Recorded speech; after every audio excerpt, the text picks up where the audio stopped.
Oke, balik lagi sama gue Brenda MMS di channel Terbagi Tekan cuy. Terima kasih banyak untuk kalian semua yang masih setia menanti video baru di channel ini teman-teman. Kalian luar biasa. Oke, jadi di kesempatan kali ini kita akan mencari tahu sedikit tentang seorang El Ibnu.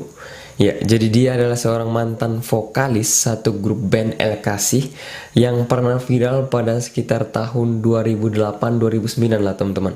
Dan dikabarkan beliau ini mengalami stroke. Jadi dia mengalami stroke. Kemudian karena dia stroke, dia ditinggalkan oleh seorang istri. Ya kan? Jadi dia ditinggalkan oleh istrinya. Istrinya itu mengadukan gugatan cerai. Kemudian karena putus asa, dia ini ingin bunuh diri gitu teman-teman. Tapi karena memang dia lumpuh, dia tidak bisa berbuat apa-apa. Jadi dia mengingat ada satu majalah, katanya majalah Islam, yang mengatakan bahwa ada asap untuk orang yang murtad. Nah, karena dia ingin mendapatkan asap itu, sehingga dia murtad dari Islam. Kemudian dia mendaftarkan diri untuk dibaptis pada salah satu gereja GBI, katanya seperti itu teman-teman. Tapi nyatanya niatnya tadi untuk mencari neraka itu, malah dia menemukan surga karena telah masuk dalam agama Kristen teman-teman. Ini kesaksian yang sungguh luar biasa sekali. Jadi kita akan mencari tahu kira-kira apa saja yang ada dalam postingan-postingan Instagram dia, khususnya yang berbau tentang kesaksian dia gitu teman-teman. Oke, jadi saya sudah menyiapkan ada satu di sini pertama ada satu foto yang kemudian dikasih caption, ya kan? Jadi ini adalah sebuah foto yang berisi kata-kata El Ibnu nyaris bunuh diri, ya kan? Sudah saya bilang tadi nyaris bunuh diri. Lalu temukan damai usai pindah agama teman-teman. Nah, ini yang saya bilang menarik tadi ya. Oke, jadi ini dari Instagramnya El Ibnu 999. Oke, kita akan bacakan. Cari neraka malah dapat surga, katanya. Inilah jalan hidupku, seorang musisi miskin stroke, diceraikan oleh satu-satunya manusia yang seharusnya jadi teman pengantar matiku, katanya. Akulah sang musisi itu yang fansnya kalang kabut, nebak apa agamaku. Tulisan ini akan menjawabnya. Aku ini lahir dari darah Kristen HKBP. Bapak mualaf demi mama, tapi memang cuman demi cinta, gak lebih. Dan aku hidup sebagai Islam tradisi, katanya. Oke, karena bawaan dari ibunya ini ya teman-teman ya. Kemudian kuat bahkan cenderung keras, bagaimana tidak, dari sekian banyaknya pacarku yang kupilih justru yang berjilbab, katanya. Bukan yang seksi, kinclong dan lain-lain. Aku anti obat dokter, habatus sudah mindet, Arab banget Islamku, dan kafah, katanya. Tapi benar kata guruku, iman itu naik turun kembang kempis di saat susah atau senang. Yang paling sering itu kalah senang, katanya. Tapi saya kalau balon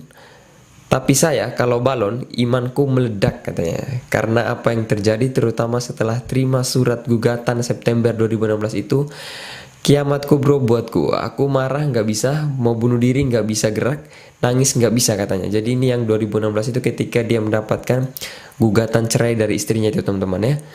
Lalu aku diam mikir gimana caranya hancurin hidup dunia akhirat, katanya teman-teman ya. Lalu saya ingat majalah Hidayah, asap orang murtad. Jadi dia memang pengen murtad itu karena ingin mendapatkan azab supaya hidupnya ini hancur dunia akhirat gitu teman-teman. Lalu celing murtad katanya. Tanpa mikir, tanpa katekisasi, saya langsung daftar baptis Islam di GBI diantar kakak angkatku pada tanggal 4 Desember 2016. Habis baptis saya nggak pernah ke gereja, dimusuhin keluarga pasti, tapi nggak ada yang berani sama saya. Gimana berani, saya tulang punggung selama ini. Jadi salah satu hal kenapa keluargaku tutup mata dari saya ya ini, plus aku nggak bisa minta, plus dengar saya minta sama keluarga, katanya. Tapi meski aku nggak ibadah, tapi Tuhan berbicara langsung lewat firman-Nya. Oke, ini sangat menarik teman-teman ya. Dan mataku dibukakan dan ngucap dalam hati, loh di mana sesatnya Alkitab? Ini mah bukan jalan ke neraka, ini mah surga, katanya. Oke, jadi dia sudah mulai menemukan sesuatu dari Alkitab itu teman-teman ya. Oke, kita lanjut. Saya terus bertumbuh sendiri dan dinilah ladang taburanku. Fansku yang baik, terimalah abang abang masih sama, bahkan lebih baik. Pesanku, belajarlah hidup kudus dalam akal, laku, ucap, abang sayang kalian. Dan Tuhan berkati. Wassalam katanya. Oke, gini teman-teman. Jadi dari kesaksiannya ini, awalnya itu dia mengalami yang namanya stroke. Dan ketika dia stroke, dia ditinggalkan oleh istrinya itu tadi. Yang katanya itu teman sampai mati atau apalah teman-teman ya. Jadi memang kita bisa melihat bahwa mungkin ada unsur ketidaksetiaan dari seorang istrinya ini. Kenapa? Karena pada saat dia mendapatkan musibah, dia stroke, mungkin sudah tidak punya apa-apa lagi, lalu digugat cerai sama istrinya. Jadi itulah bagaimana kalau misalnya menikah atau dekat dengan seseorang atau membangun rumah tangga dengan seseorang hanya karena latar belakang harta atau fisik gitu teman-teman. Jadi ketika fisiknya sudah tidak baik lagi, hartanya sudah tidak ada lagi, maka dengan sendirinya dia akan meninggalkan orang tersebut. Oke, jadi ini suatu hal yang tidak perlu kita contohi teman-teman ya. Jadi dia juga mengatakan niatnya masuk ke Kristen itu karena ingin mendapatkan azab, ya kan, ingin mendapatkan azab agar hidupnya itu hancur dunia akhirat. Tetapi setelah dia mengenal jauh tentang Alkitab, tentang kekristenan, dia mengatakan bahwa sebenarnya saya mau masuk neraka, tapi sekarang kok malah ke surga kalian teman-teman. Oke, ini sangat menarik teman-teman. Oke, kita lanjut lagi ke foto dia yang berikutnya ya teman-teman ya. Ini bukan foto tapi video dimana saat dia dibaptis. Namun sebelum kita melihat videonya, kita baca captionnya dulu teman-teman ya. Tahukah kamu betapa leganya aku merilis video ini? Di saat jutaan fans abu-abu menganiaya aku, tahukah kalian dalam hati aku bersenandung riang katanya. Gembira, karena Tuhan pasti mengakuiku, sebab ini firman katanya. Di saat saya nunggu mati, sedang kamu masih kalang kabut mengejar cita-cita, sungguh kalian sudah menolongku. Benar loh, gak ada setitik benci pun di hatiku padamu. Terima kasih yang terima abang dan GBU my haters. Oke, jadi ini memang sangat menarik ketika dia mengatakan dia tidak benci, tidak setitik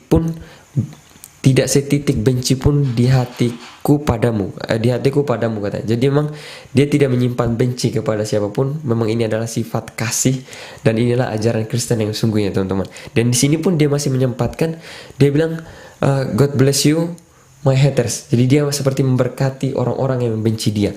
Dan inilah sifat Kristus yang sesungguhnya teman-teman. Jadi kita dibenci, tapi kita diajarkan untuk mengasihi musuh kita.